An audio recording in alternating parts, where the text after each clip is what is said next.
Vous avez un deuxième système immunitaire. Voilà l'idée que je voudrais qu'on examine ensemble aujourd'hui. À côté du système immunitaire que vous connaissez tous et que vous avez étudié à l'école, les leucocytes, les lymphocytes et toutes ces petites conneries qui vous sauvent la vie chaque jour, vous auriez un deuxième système immunitaire qui lui n'est pas physiologique mais comportemental. Ce système immunitaire serait un programme cognitif dont le rôle serait le même que celui du système immunitaire classique, c'est-à-dire éviter qu'on tombe malade, mais lui assurerait cette fonction par la production de comportements plutôt que par la production de globules blancs et d'anticorps. Et le plus incroyable, c'est que ce programme cognitif, vous le connaissez tous, vous l'avez devant les yeux depuis des années, il s'appelle le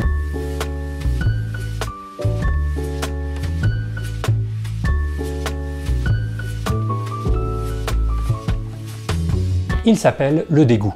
L'hypothèse qu'on va examiner aujourd'hui, c'est que cette sensation de dégoût que vous avez déjà tous ressentie face à une pomme pourrie, un cadavre en décomposition ou un manuel de géologie, c'est une sensation produite par un programme cognitif qui aurait évolué pour nous éviter le plus possible d'entrer en contact avec des pathogènes dangereux. L'idée serait que la sélection naturelle, en plus de nous avoir équipés d'un système immunitaire physiologique, nous aurait équipés d'un système immunitaire comportemental. Le sens du dégoût serait une adaptation prophylactique, si vous voulez, une adaptation dont la fonction évolutionnaire est de minimiser les chances que l'on tombe malade. Dans la dernière vidéo, on a beaucoup parlé d'adaptation, mais on a très peu parlé de psychologie. Dans cette vidéo, je vous propose de parler d'adaptation en psychologie spécifiquement, d'étudier ce que donne l'application du programme adaptationniste à la psychologie humaine. Alors d'abord, la première chose dont il faut se rendre compte, c'est que cette hypothèse d'une fonction prophylactique du dégoût est compatible avec la théorie moderne de l'évolution. Pas besoin d'être un génie pour comprendre en quoi éviter les pathogènes augmente les chances de survie et de reproduction, mais c'est important de mentionner le lien avec l'évolution parce que, comme je vous le disais dans ma vidéo d'introduction, parfois en psychologie, c'est un peu le Far West en ce qui concerne la génération d'hypothèses. On se demande parfois si les chercheurs ne travaillent pas un peu sous l'emprise de psychotropes. Et le dégoût n'y fait pas exception, puisque rien qu'au cours du XXe siècle, on a postulé qu'il était la manifestation d'un surplus de vie, d'une fascination pour la mort, un moyen de ne pas menacer l'ordre social, ou un moyen d'oublier que nous ne sommes que des animaux. En psychoévo, le cadre est déjà restreint, c'est pas possible de suggérer des explications qui ne soient pas motivées par une analyse évolutionnaire, et même si ça laisse encore pas mal de place à l'imagination, ça limite le champ des possibles, et ça permet de construire sur un cadre théorique qui n'a plus à faire ses preuves. Parfois, en plus de dire quel problème évolutionnaire une capacité cognitive vient résoudre, il faut en plus montrer que ce problème s'est avéré important pour nos ancêtres. Mais là, dans le cas du dégoût, personne ne va vraiment remettre en question l'idée que l'humain a évolué dans un environnement où de nombreux pathogènes existaient, et que ces pathogènes faisaient peser une menace pour notre survie. Même si la plupart des maladies infectieuses s'attaquent aux tissus mous et ne laissent donc pas de traces sur les squelettes, les paléontologues s'accordent pour dire qu'elles ont toujours été présentes dans notre passé et qu'elles expliquent par exemple tous les squelettes d'enfants en bas âge retrouvés lors de fouilles. Aujourd'hui encore d'ailleurs, les maladies infectieuses sont la cause de mort principale chez les chasseurs-cueilleurs. Et puis on peut être certain que les pathogènes ont constitué une pression de sélection importante au cours de notre histoire évolutive, puisque nous sommes tous équipés d'un système immunitaire physiologique. Et en plus, ce système est extrêmement coûteux. La fièvre par exemple, qui est une des stratégies utilisées par notre corps pour lutter contre les pathogènes, demande énormément d'énergie. On estime que pour augmenter notre température corporelle de 1 degré seulement, il faut une augmentation de 13% du métabolisme. C'est vraiment énorme. Et puis pendant que vous avez de la fièvre, vous ne pouvez pas faire grand chose d'autre, ce qui la rend encore plus coûteuse. Un système immunitaire comportemental serait en théorie moins coûteux parce qu'il s'agit d'un système préventif avant tout, et comme le sait bien la sécurité sociale, la prévention coûte moins cher que l'action curative. Notre système immunitaire classique est un moyen de se débarrasser des pathogènes une fois qu'ils sont déjà entrés dans notre corps, quand un système immunitaire comportemental aurait pour but de ne pas les laisser rentrer du tout. Donc rien qu'une analyse évolutionnaire théorique rapide rend l'idée d'un programme cognitif évolué pour nous protéger des maladies pas débile du tout. Comme dirait un bayésien, la probabilité a priori n'est pas ridiculement faible avant même d'avoir commencé à regarder les données. Mais passons aux données. Alors ce qu'on veut faire en regardant les données, c'est la même chose que ce qu'on a fait dans la dernière vidéo en ce qui concerne le mug. On veut évaluer la correspondance qu'il existe entre un design et une fonction, entre le design du dégoût et sa fonction prophylactique supposée. On va essayer d'estimer l'efficacité, la précision, la parcimonie et la fiabilité du dégoût pour nous tenir éloignés des pathogènes. Et comme je vous l'expliquais dans la dernière vidéo, on peut faire ça soit en réinterprétant des données existantes, c'est-à-dire en évaluant le pouvoir explicatif de l'hypothèse, soit en générant et testant de nouvelles prédictions, c'est-à-dire en évaluant le pouvoir prédictif de l'hypothèse. Commençons par la réinterprétation de données existantes. C'est Darwin le premier qui en 1872 nous fait remarquer que l'expression faciale liée au dégoût semble adaptée pour nous faire recracher tout de suite des aliments. Le dégoût extrême est exprimé par des mouvements de la bouche identiques à ceux préalables à l'acte de vomir. La bouche est ouverte en grand, avec la lèvre supérieure fortement rétractée. Une expression de dégoût encore plus prononcée, c'est celle-là, où la langue est carrément tirée comme pour recracher tout de suite un aliment. Cette expression faciale liée au dégoût a l'air d'être universelle, en tout cas elle a été reconnue dans toutes les cultures qu'on a testées jusqu'ici, et chose intéressante, elle est produite même par les aveugles de naissance. Les aveugles de naissance sont capables de produire cette expression faciale de dégoût, ce qui semble montrer qu'elle n'est pas le résultat d'une simple imitation d'une expression qu'on aurait vue quand on était petit. Enfin, mis à part cette expression faciale, la manifestation physiologique associée le plus souvent au dégoût, c'est la nausée, l'envie de vomir. Et vomir permet précisément de faire sortir de notre corps une substance ingérée qui pourrait s'avérer dangereuse, par exemple parce qu'elle contiendrait des pathogènes. Si le dégoût avait pour fonction de nous tenir éloignés des choses qui rendent malades, on devrait aussi s'attendre à ce que les choses qui nous dégoûtent soient des choses qui contiennent effectivement des pathogènes. C'est bête à dire, mais si vous postulez que le dégoût a une fonction prophylactique, mais que les humains ressentent du dégoût devant des choses pas du tout dangereuses, en voyant passer une étoile filante, ou en écoutant du Francis Cabrel par exemple, votre hypothèse est déjà mal barrée. Il faut donc s'assurer que le dégoût est effectivement généralement évoqué par des choses qui contiennent des pathogènes, ce qui semble bien être le cas. Les choses qui évoquent le plus souvent du dégoût sont des substances comme les excréments, le sang ou le vomi, et de façon générale toute substance qui sort du corps. La viande en décomposition, les cadavres, les insectes, les vers, les limaces, les rats, les poux, les lésions sur le corps, en particulier celles qui ont l'air d'être infectées ou purulentes, les personnes qui ont l'air de ne pas être très portées sur l'hygiène et toute nourriture qui a l'air périmée ou pourrie. Normalement, rien que d'avoir écouté cette petite énumération, vous devriez vous sentir un peu moins dans votre assiette. Les plus sensibles d'entre vous ont peut-être même eu un haut le cœur. Plutôt que de me maudire intérieurement, remerciez-moi de ne pas avoir ajouté d'image. Ce qui est important de remarquer, c'est que même si tous ces éléments qui nous inspirent du dégoût sont très divers, on parle d'animaux, d'humains, d'objets, de nourriture, ils ont tous la particularité d'être liés à des pathogènes d'une façon ou d'une autre. Les liquides corporels sont des vecteurs de maladies, tout comme les cadavres, les insectes, les rats, les plaies ou la nourriture en décomposition. Si quelqu'un avait voulu créer un programme cognitif dans le but de nous tenir éloignés des pathogènes, il aurait été très bien inspiré de nous faire ressentir de l'aversion pour tous ces stimuli. Et non seulement ça, mais on observe aussi une corrélation positive entre ces stimuli et le dégoût, c'est-à-dire que plus un stimulus est associé à un fort risque d'infection, plus ce stimulus va être trouvé dégoûtant. Si le dégoût était une adaptation évoluée par sélection naturelle, on devrait aussi retrouver une certaine forme d'universalité dans les jugements de dégoût. Les adaptations sont en effet généralement communes à toute une espèce, puisque par définition, elles ont pour effet d'augmenter la fitness et qu'elles vont se répandre au cours du temps dans une population. Par contre, les expériences qui recherchent de l'universalité sont toujours assez dures à interpréter, parce que même en supposant l'existence d'un programme cognitif universel, on s'attendra toujours à trouver des variations d'une société à l'autre, ou même d'une personne à l'autre. Exactement comme dans le cas de la morale, je vous renvoie à ma vidéo sur les bisounours, et je reviendrai sur ce point en fin de vidéo. Dans le cas du dégoût, je trouve qu'on manque un peu de données interculturelles, mais au moins de façon grossière, il semblerait que ce soit toujours les mêmes stimuli que j'ai cités précédemment, les cadavres, la nourriture pourrie, les liquides corporels, etc., qui évoquent du dégoût partout dans le monde. Le dégoût, vu comme un système immunitaire, permet aussi d'expliquer pourquoi on est dégoûté non seulement par les objets qui contiennent des pathogènes, mais aussi par des objets qui ont été en contact avec ces premiers, même après un contact très bref. Si je fais marcher un cafard sur votre part de gâteau, ne serait-ce que pendant une demi-seconde, vous allez sûrement trouver ça dégueulasse et refuser de finir votre gâteau, même si je vous dis que j'avais bien stérilisé mon cafard avant. Et vous ne l'avez peut-être pas remarqué, mais cette propriété du dégoût, d'être transféré de façon immédiate et irréversible d'un objet à un autre, elle est très intéressante parce que c'est pas une propriété qu'on retrouve partout dans le monde physique. Quand vous mettez en contact une éponge mouillée avec une éponge sèche par exemple, l'éponge sèche ne devient pas humide immédiatement. Il faut souvent attendre un certain temps pour que les propriétés d'un objet soient transférées à un autre objet par simple contact. Et certaines propriétés, comme la couleur, ne se transmettent pas du tout par simple contact. Si vous collez un objet bleu à un objet orange, l'objet orange ne devient pas bleu. Mais le dégoût, lui, se transmet immédiatement d'un objet à un autre, même après un contact très bref. Et c'est évidemment quelque chose de très pertinent pour un système qui aurait pour but de nous protéger des pathogènes, parce que les pathogènes passent d'un objet à un autre immédiatement par simple contact. Dans un sens, on peut dire que nous avons dans notre cerveau une sorte de théorie des germes intuitive. Si vous vous rappelez l'avant-dernière vidéo, je vous disais qu'on est avec un cerveau qui fait des présuppositions sur la manière dont le monde fonctionne.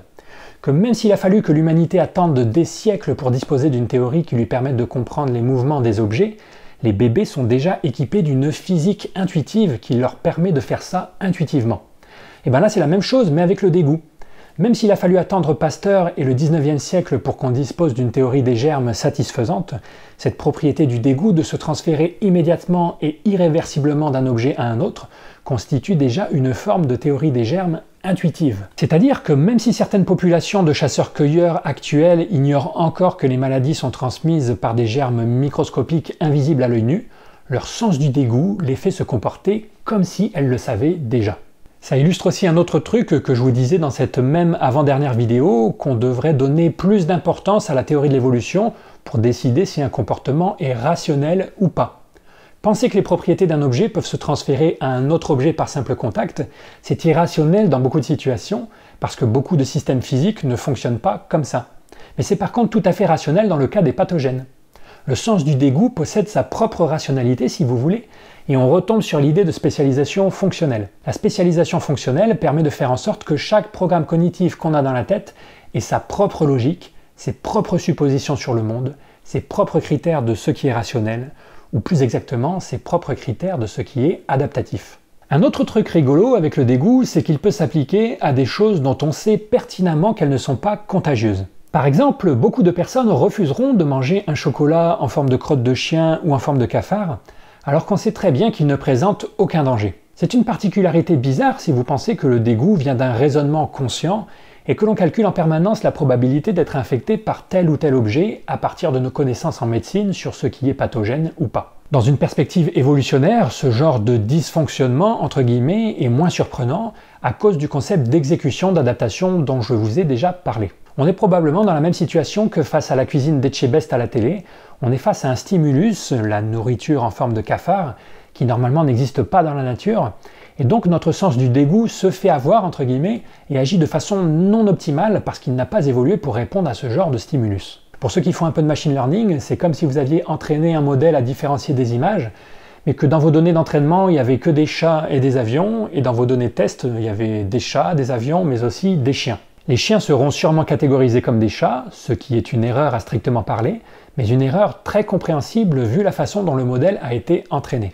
Ça rejoint donc aussi ce que je vous disais dans la vidéo précédente, qu'on n'a pas besoin de supposer que nos adaptations psychologiques sont parfaitement optimisées. La sélection naturelle construit avant tout des trucs qui fonctionnent en moyenne sur toute une vie, pas des trucs qui fonctionnent parfaitement dans toutes les situations, et encore moins si ces situations sont des anomalies statistiques dans notre histoire évolutive. Voilà donc ce qu'on peut faire en termes de réinterprétation de choses qu'on savait déjà pour apporter un peu de crédit à l'hypothèse d'une fonction prophylactique du dégoût.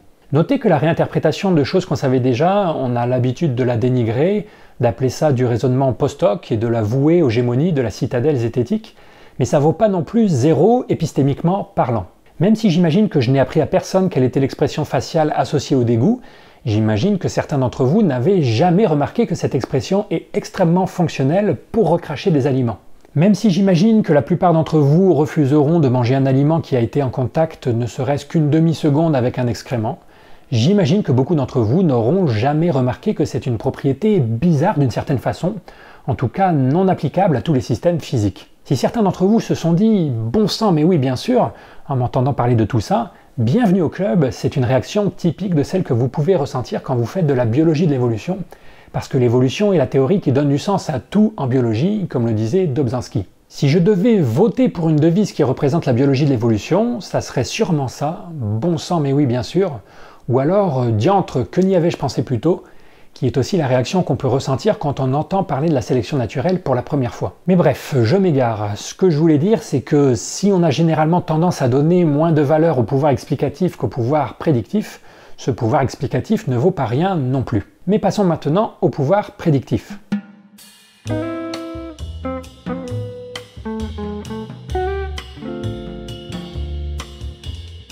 Une prédiction intéressante qu'on peut faire, c'est sur la variabilité du dégoût entre différentes personnes.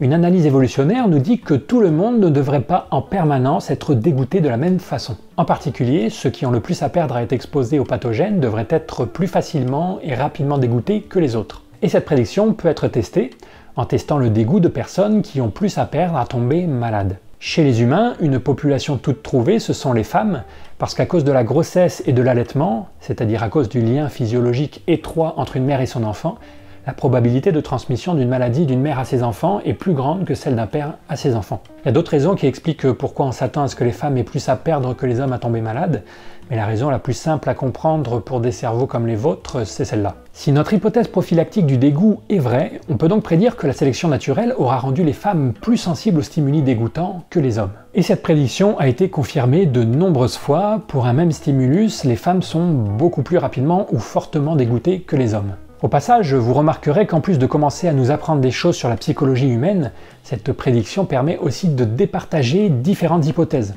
Le fait que les femmes soient plus rapidement dégoûtées que les hommes, c'est une prédiction qui découle naturellement d'une analyse évolutionnaire, mais pas une prédiction qui découle naturellement d'une théorie qui postulerait que tout ce qu'on trouve dégoûtant nous vient uniquement de notre éducation. Ou alors il faudrait postuler qu'on enseigne à nos petites filles d'être plus dégoûtées que nos petits garçons, ce qui complexifie le truc et reste bien sûr à être démontré. La théorie de l'évolution fait aussi des prédictions sur les variations de dégoût au cours de la vie d'un même individu, toujours dans la même logique que celle que je viens de vous présenter. On s'attend à ce que le dégoût soit renforcé dans les moments de notre vie où il est plus coûteux, en termes de fitness, de tomber malade. Un des moments où il est plus coûteux de tomber malade pour un humain, c'est pendant la grossesse. Non seulement parce que c'est une période développementale sensible pour le fœtus, pendant laquelle il faut absolument lui éviter d'être exposé à des toxines, mais aussi parce que le système immunitaire de la femme enceinte est un peu moins performant en début de grossesse, parce qu'il a été modifié pour éviter de reconnaître le fœtus comme un corps étranger. Un dégoût efficace devrait donc se renforcer au début de la grossesse pour protéger la femme enceinte et son fœtus, et c'est exactement ce qu'on observe. Autre prédiction qu'on peut faire sur la plasticité du dégoût au cours d'une vie, comme être facilement dégoûté n'a pas que des avantages, c'est-à-dire que si vous êtes dégoûté partout, vous ne mangez plus rien et vous mourrez, on peut s'attendre à ce que le dégoût soit moins exprimé quand son rapport bénéfice sur risque diminue. On peut donc prédire que dans des situations où manger devient vital, le sens du dégoût sera moins activé. Ce qui peut expliquer ce genre de comportement par Bear Grylls, alors que vous, devant votre télé, le ventre plein, vous trouvez ça pleinement répugnant. Une autre situation dans laquelle on peut prédire que le dégoût sera mis en sourdine, c'est pendant un rapport sexuel. On l'a vu, les fluides corporels font partie des stimuli que nous trouvons les plus dégoûtants. Mais il est au moins une situation dans laquelle on peut penser que ces stimuli seront jugés moins dégoûtants, c'est pendant un rapport sexuel. Parce que si vous continuez à éprouver du dégoût face à un humain que vous avez envie de pécho, eh bien ça va pas vous aider à le pécho. Donc le dégoût est mis en sourdine pendant un rapport sexuel. À l'avenir, quand vous chercherez un moyen d'informer l'humain qui vous attire qu'il peut passer à l'étape suivante, faites comme moi, glissez-lui simplement à l'oreille « Sache que tu ne me dégoûtes plus ». Vous verrez, l'effet est garanti. Le même genre d'analyse coût-bénéfice peut expliquer pourquoi le dégoût est en général moins prononcé envers les gens de notre propre famille qu'envers des gens extérieurs. J'imagine que vous préférez partager une brosse à dents avec votre partenaire ou vos enfants plutôt qu'avec votre patron ou votre facteur. Cette particularité est utile pour faciliter l'allaitement et de façon générale tous les soins apportés aux enfants. Il y a même des expériences rigolotes entre guillemets qui montrent que les parents sont plus facilement dégoûtés par l'odeur des couches des bébés des autres que par celle de leur propre bébé. Tout en espérant que les sujets de cette expérience étaient bien rémunérés, ça montre à nouveau une atténuation du dégoût dans les situations où être trop dégoûté devient trop coûteux. Autre prédiction, si le dégoût est un outil psychologique de défense contre les pathogènes, on peut s'attendre à ce que les zones cérébrales qui produisent du dégoût soient liées à d'autres mécanismes de défense comme la nausée. Ce qui semble être le cas. Le cortex insulaire est une région de notre cerveau spécifiquement activée par le dégoût et par aucune autre émotion, et non seulement cette région est liée à la nausée, mais c'est aussi la région activée chez des primates non humains confrontés à des odeurs ou des goûts déplaisants. Autre prédiction, l'existence d'un lien physiologique entre le dégoût et notre système immunitaire classique. Si le dégoût sert de premier rempart aux infections, ça serait tout à fait fonctionnel qu'en plus d'essayer de nous tenir éloignés des pathogènes, ils préviennent les petits copains à l'arrière qu'ils vont peut-être bientôt avoir du boulot. Cette prédiction a été testée et il semblerait qu'effectivement le dégoût soit lié à notre système immunitaire classique. Rien que percevoir visuellement des images qui inspirent du dégoût augmenterait la température corporelle et la production de certains marqueurs immunitaires. En fait, ce résultat montre qu'une fois de plus, on a tort d'introduire une fausse distinction entre corps et esprit, entre système immunitaire physiologique et comportemental. De la même façon que je vous avais dit que l'adaptation marchée a besoin non seulement de membres adaptés, mais aussi d'un programme cognitif pour contrôler ses membres, l'adaptation se protéger des pathogènes a besoin à la fois de mécanismes physiologiques et psychologiques pour bien fonctionner. La sélection naturelle est aveugle et donc elle s'en fout de savoir si une mutation affecte un organe ou un réseau neuronal. Tout ce qu'elle regarde, c'est si cette mutation augmente en moyenne les chances de survie ou pas. Et pour terminer, on peut aussi essayer de faire des prédictions sur la variabilité du dégoût à l'échelle de populations ou de pays entiers, mais les prédictions ne sont pas faciles à faire dans ce cas. On pourrait par exemple penser que les gens qui habitent des pays à forte concentration en pathogènes soient plus facilement dégoûtés, ou que ces personnes soient plus centrées sur elles-mêmes, fermées aux autres, et on a quelques données qui vont dans ce sens. Mais ça pourrait aussi être le contraire, que les pays les plus exposés aux pathogènes sont aussi les moins dégoûtés, parce qu'il existe un effet d'habituation que l'on observe chez les médecins par exemple. À force de voir ou d'opérer des choses dégoûtantes, ils vont finir par s'habituer un peu. Les prédictions ne sont pas non plus faciles à faire en ce qui concerne la comparaison d'espèces. On a vu dans la vidéo précédente que comparer plusieurs espèces est un des moyens à notre disposition pour tester une hypothèse adaptative. Mais dans le cas du dégoût, l'analyse évolutionnaire est ambiguë. D'un côté, c'est certain que tous les animaux sont sensibles aux pathogènes et que la sélection naturelle a dû mettre en place des stratégies comportementales pour éviter d'en rencontrer trop souvent. On en connaît déjà plein d'ailleurs, on sait que certains homards évitent de s'abriter avec d'autres homards malades. On sait que des vaches peuvent nager dans des étangs pour échapper à des mouches qui leur pondent des larves sous la peau. On sait aussi que les moutons évitent de pâturer dans des endroits où leurs congénères ont déjà beaucoup déféqué. Donc on pourrait s'attendre à retrouver un truc comme un sens du dégoût dans certaines espèces. Mais d'un autre côté, on l'a vu, le dégoût est quand même un truc très coûteux parce que ça fait perdre plein d'opportunités de manger. Et donc on pourrait penser que seuls les animaux les plus à risque d'attraper des maladies posséderont un sens du dégoût développé. Et ça concernerait en particulier les animaux qui vivent en groupe et ceux qui sont omnivores. Ceux qui vivent en groupe pour des raisons évidentes sur la probabilité de transmission, #distanciation sociale, et ceux qui sont omnivores parce qu'être omnivore veut dire que vous allez être exposé à une diversité de toxines et de pathogènes très importante. Si vous êtes un panda et que vous faites que sucer du bambou dans votre coin toute la journée, vous n'allez pas être exposé à beaucoup de pathogènes et votre système immunitaire classique pourra se spécialiser sur les rares qu'il rencontrera. Par contre, l'humain, lui, est vulnérable sur les deux points. Non seulement c'est une espèce très sociale, mais en plus elle est omnivore et mange beaucoup de viande où les bactéries prolifèrent facilement. Nos joyeux cousins les chimpanzés vivent aussi dans des grands groupes, mais consomment eux surtout des plantes et des fruits, donc on peut penser que les risques d'infection sont moins grands pour eux. On a quand même commencé à rechercher des marques de dégoût chez les chimpanzés et il semblerait qu'ils évitent, au moins comme nous, les liquides corporels des autres chimpanzés.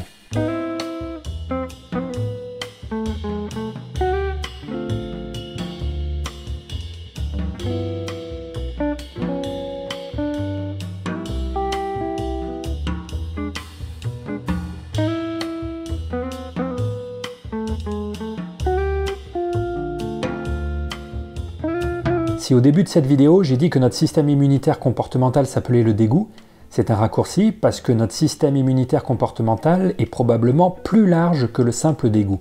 Nous pouvons modifier nos comportements face à des pathogènes sans que cela ne nous fasse ressentir de dégoût. Par exemple, il semblerait qu'on soit capable de détecter si une personne est malade rien qu'à sa tronche, voire, comme vous le présentez syllabus il n'y a pas si longtemps, rien qu'à son odeur. Résultat, les 40 personnes ont noté les personnes malades comme ayant systématiquement une odeur plus forte, moins plaisante et moins en santé que les odeurs des t-shirts portés avant qu'ils ne soient malades ou par le placebo. Il se trouve que je fais partie de ces personnes. Moi je sens à l'odeur de la laine que quelqu'un est malade ou va tomber malade. Et il est probable que cette détection des gens malades soit suivie de changements de comportement.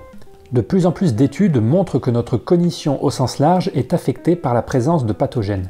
Notre mémoire, notre attention, notre tolérance au risque, notre tendance à être extraverti et même nos préférences sexuelles pourraient être modifiées sans qu'on en soit conscient ou que ça ne nous fasse éprouver de dégoût. Bref, le dégoût est probablement un élément central dans notre système immunitaire comportemental, et peut-être même un élément spécifiquement humain, mais ce n'est probablement pas le seul. Quoi qu'il en soit, ces données sur les animaux illustrent à nouveau pourquoi il faut garder la sélection naturelle en tête pour étudier les comportements.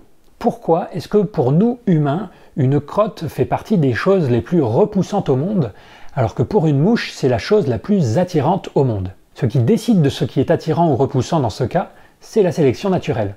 Pour des humains, une crotte est une source d'infection. Pour une mouche, c'est une source de nourriture pour ses gosses, un palais magnifique pour y élever ses enfants. Le cerveau de la mouche réagit donc très différemment du cerveau humain devant ce même stimulus de l'univers, parce qu'il a été façonné différemment par la sélection naturelle. Dit autrement, une crotte n'est pas objectivement dégoûtante partout dans l'univers. Et les plus perspicaces d'entre vous vont commencer à faire le lien entre l'objectivité du dégoût et l'objectivité de la morale dont je vous ai parlé dans cette vidéo, je ne reviens pas dessus. Retenez simplement que la sélection naturelle est une théorie incontournable pour éclairer notre rapport au monde, pour comprendre ce qu'on trouve plaisant ou repoussant, moral ou immoral, rationnel ou irrationnel, tout simplement parce que tous nos jugements sur le monde, nous les produisons avec un cerveau, et c'est la sélection naturelle qui a créé ce cerveau. Et j'ai bien dit théorie incontournable, pas théorie suffisante.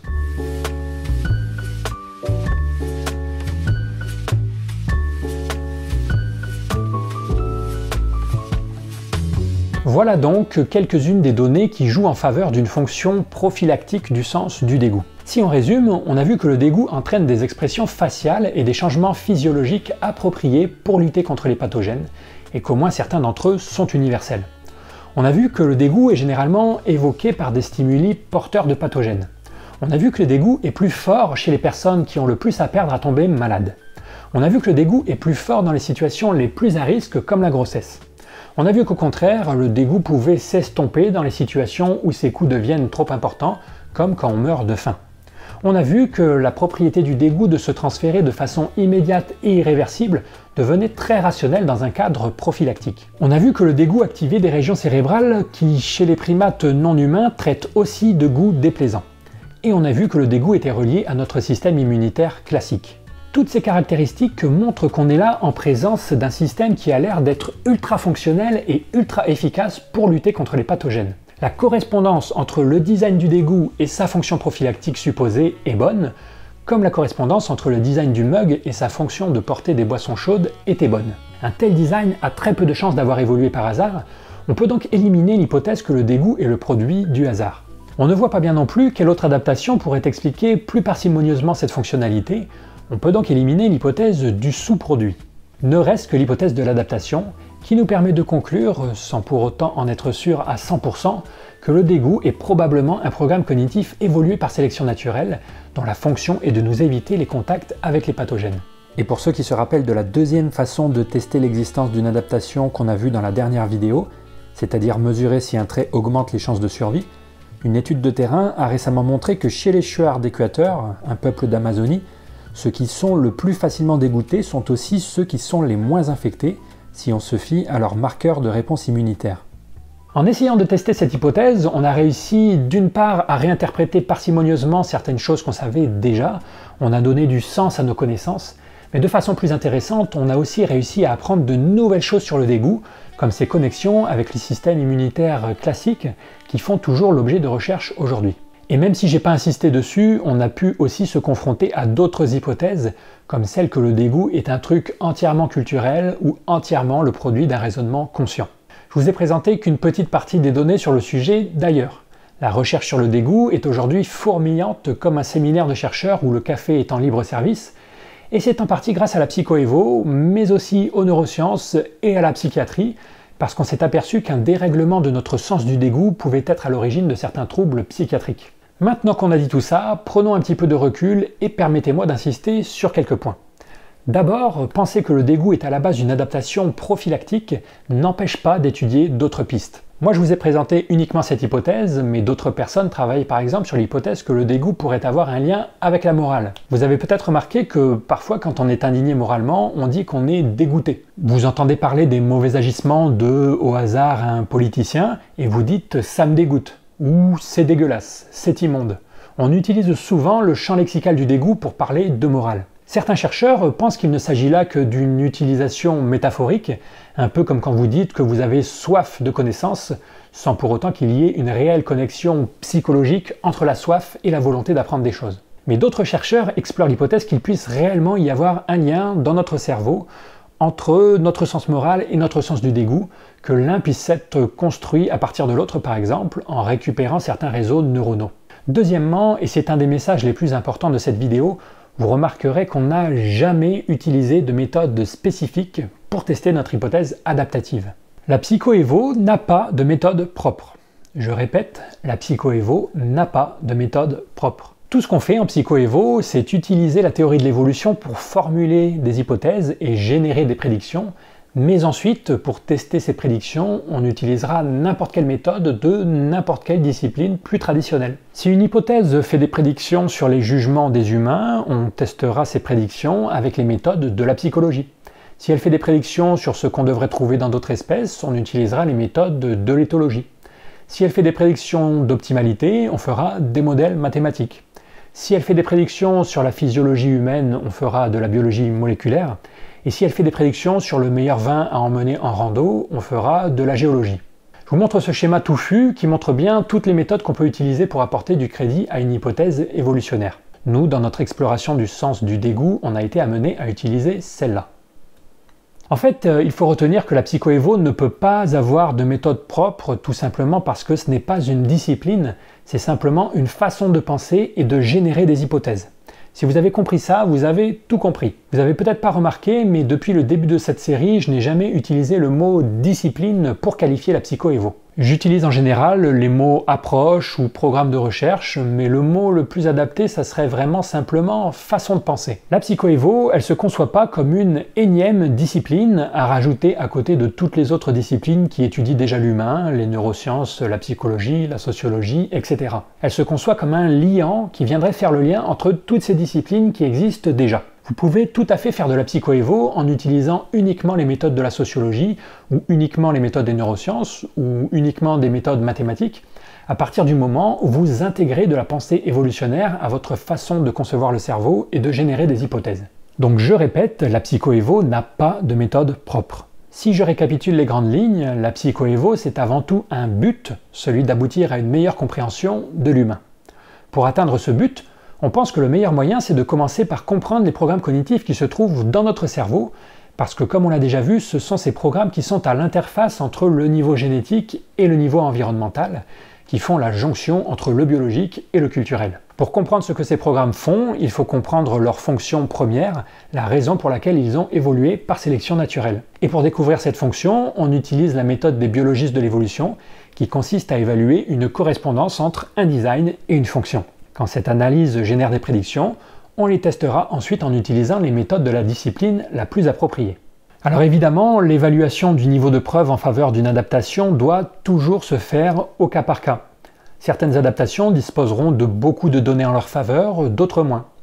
Le niveau de preuve peut parfois être limité quand on étudie un trait très simple, parce que dans ce cas, la correspondance design-fonction est dure à mettre en évidence. C'est la même chose en biologie, si vous étudiez un trait aussi simple que la présence d'une protéine dans le sang, les indices de design seront limités. Mais le niveau de preuve peut aussi être limité parce que la psychoévo est toute jeune, elle a à peine 30 ans, et qu'elle s'appuie beaucoup sur un autre champ de recherche, les sciences cognitives, qui est aussi très jeune. Donc il ne faut pas vous attendre à trouver des niveaux de preuve équivalents à ce qu'on trouve en physique, ça c'est certain. Autre chose très importante à retenir, c'est que supposer que le dégoût est une adaptation évoluée par sélection naturelle ne veut pas dire que le dégoût est un truc qui ne va pas varier d'une culture à l'autre, d'une époque à l'autre ou d'une personne à l'autre. Si vous parlez en soirée de cette hypothèse que le dégoût est un programme cognitif évolué, vous verrez que c'est la première chose qu'on va vous rétorquer. On va vous dire ça n'a pas de sens parce qu'à une certaine époque, on n'était pas du tout dégoûté par les mêmes choses qu'aujourd'hui.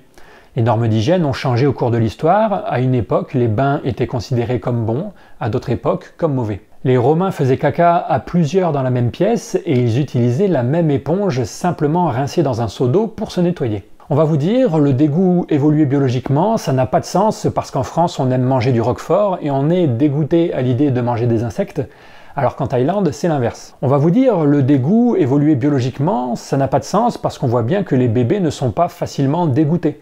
Tous les parents savent que les bébés mettent à la bouche tout ce qui leur passe sous la main et même parfois sous le pied. Le dégoût, c'est donc forcément le résultat d'un apprentissage social. Les réponses à ces objections sont plus ou moins les mêmes que celles que j'ai déjà détaillées dans ma série sur la morale.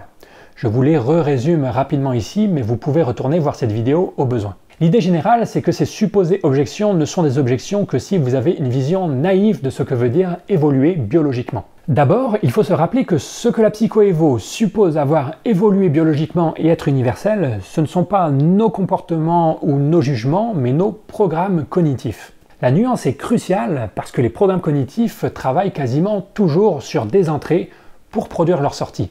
Si vous leur fournissez des entrées différentes, en les faisant tourner dans des environnements ou des cultures différentes par exemple, leurs sorties seront différentes, alors que leur fonctionnement de base restera le même. Évoluer biologiquement ne veut pas dire non plus présent à la naissance. Vos dents n'étaient pas présentes à la naissance et pourtant elles sont évoluées biologiquement. Un programme cognitif peut de la même façon être évolué biologiquement mais avoir besoin de temps pour arriver à maturation. Donc c'est pas parce que votre bébé mange les crottes de votre chat qu'il n'a pas quelque part dans un coin de sa tête un programme cognitif qui va, plus tard, naturellement le pousser à être dégoûté par certains stimuli. Évoluer biologiquement ne veut pas non plus dire que l'apprentissage n'a pas de rôle à jouer. On en a déjà parlé avec le programme d'apprentissage de la peur des serpents. Il est tout à fait possible, et même probable, que le sens du dégoût ait besoin d'être calibré pendant l'enfance. La composante sociale du dégoût est tout à fait prise en compte par les approches évolutionnaires. Le dégoût serait, comme la peur des serpents, non pas présent à la naissance, mais facile à apprendre grâce à une prédisposition évoluée.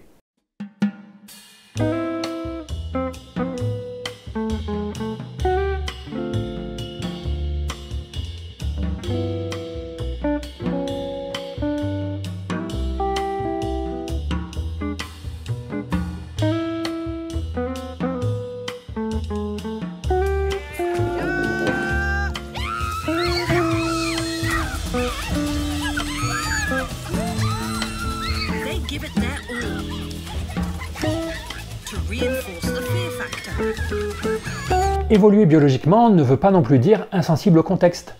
Si je vous dis que la brosse à dents que vous êtes en train d'utiliser a servi à nettoyer les chiottes 1 heure avant, vous allez être immédiatement dégoûté par cet objet qui vous semblait encore tout à fait respectable 2 secondes plus tôt. Ça montre que le sens du dégoût n'est pas imperméable à nos autres capacités cognitives, qu'il est capable de prendre en compte de l'information produite par d'autres algorithmes et de s'appliquer à des objets qui n'ont à première vue aucun lien avec des pathogènes. Le sens du dégoût est un programme sophistiqué, sensible au contexte et ouvert aux autres programmes cognitifs. C'est pas un truc rigide et fermé sur lui-même. Et évoluer biologiquement ne veut pas non plus dire invariant tout au long de la vie, on l'a vu avec le dégoût des femmes enceintes ou le dégoût qui s'atténue dans les situations où vous mourrez de faim.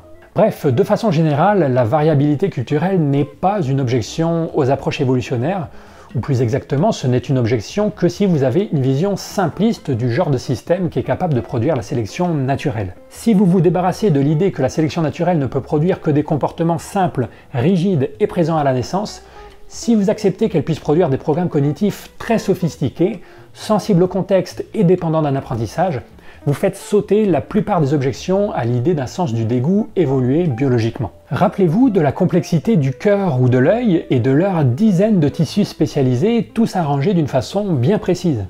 Il n'y a aucune raison de penser qu'on n'a pas des organes aussi sophistiqués que ça, mais dans le cerveau. En fait, si je devais parier, je dirais même que nos organes cognitifs sont peut-être encore plus sophistiqués que nos organes corporels, parce que pour les optimiser, il suffit de changer des connexions entre neurones, alors que pour nos organes corporels, l'optimisation passe souvent par la création de nouvelles protéines ou de nouveaux tissus. Peut-être qu'un jour je vous présenterai un programme cognitif qu'on a bien étudié, comme celui qui analyse les signaux électriques reçus de l'œil, pour que vous vous rendiez compte d'à quel point c'est incroyablement sophistiqué. On pense souvent que c'est une affirmation extraordinaire de supposer des bases biologiques au dégoût à cause de l'existence de cette variabilité culturelle dont on a parlé. Et parce qu'on pense que c'est une affirmation extraordinaire, on demande des preuves extraordinaires.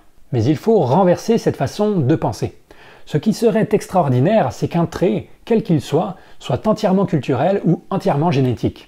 Qu'un trait soit en partie dépendant d'influences génétiques et en partie dépendant d'influences environnementales est au contraire quelque chose de très banal, une hypothèse très faible que vous devriez considérer comme l'hypothèse par défaut. Et ce, que le trait en question soit un truc tout con comme l'envie de manger ou un truc très sophistiqué comme la morale. Je développerai dans une autre vidéo ces questions d'interaction gène-environnement, mais j'insiste sur ce point, la sélection naturelle n'est pas restreinte à produire des trucs très simples, des comportements rigides.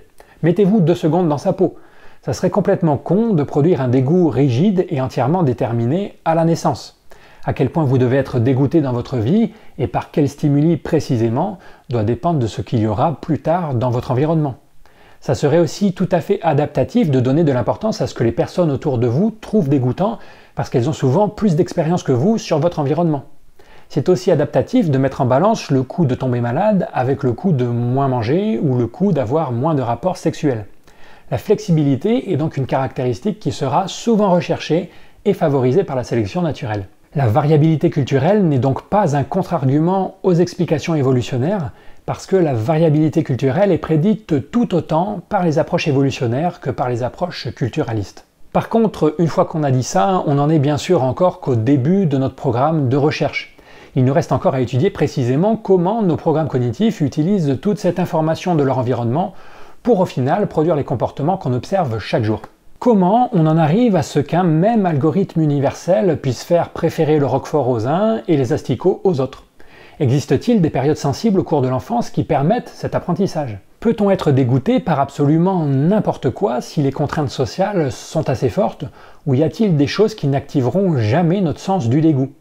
Au contraire, peut-on s'habituer à n'importe quel stimulus naturellement dégoûtant, comme on finit par s'habituer à l'amertume du café? Quelles sont les propriétés des objets porteurs de pathogènes qui font qu'ils nous dégoûtent plus facilement?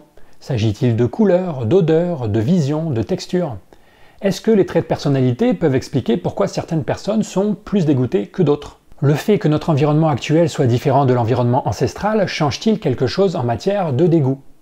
La géologie est-elle une pseudoscience? Voilà le genre de questions qui attendent les chercheurs du XXIe siècle.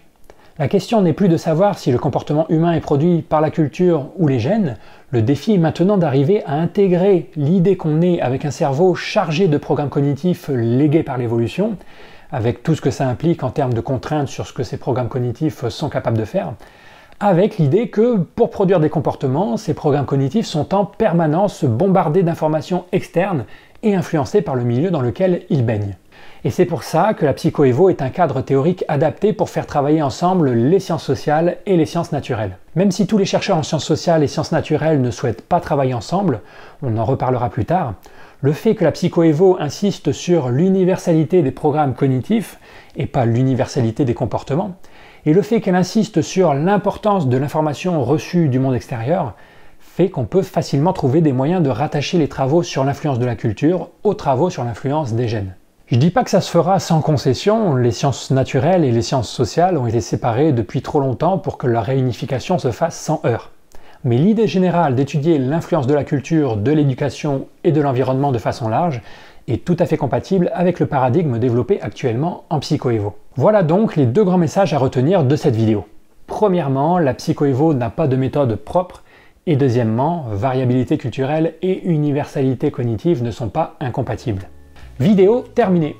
La prochaine vidéo sera un petit bonus que j'avais pas prévu de faire à la base. C'est une vidéo dans laquelle je vais vous présenter un maximum d'hypothèses étudiées en psychoévo en un minimum de temps pour vous donner un aperçu de la diversité de la recherche dans ce domaine. Si aujourd'hui je me suis concentré sur une seule adaptation que je vous ai présentée en détail, la prochaine fois je ferai le contraire, je vous en présenterai plein mais de façon superficielle.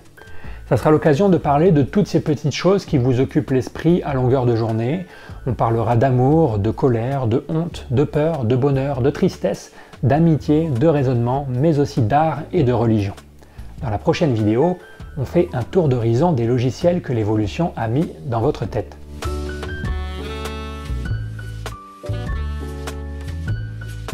Merci beaucoup à Joe Kuhn, Philociraptor, Gerceval, Wellington Hué, Awesome John et aux 300 autres primates qui me soutiennent sur Utip et Tipeee. Cette vidéo n'existerait pas sans vous. Et je pense qu'on peut terminer en remerciant notre système immunitaire comportemental qui travaille en permanence dans notre tête sans jamais se mettre en avant, mais qui, en ces temps de pandémie, nous a probablement déjà permis d'éviter quelques dizaines de milliers de morts. À chaque fois que vous avez entendu quelqu'un éternuer ou renifler bruyamment, et que ça vous a fait vous éloigner ou simplement détourner la tête, vous étiez en train de diminuer vos chances de vous faire contaminer. Merci le dégoût.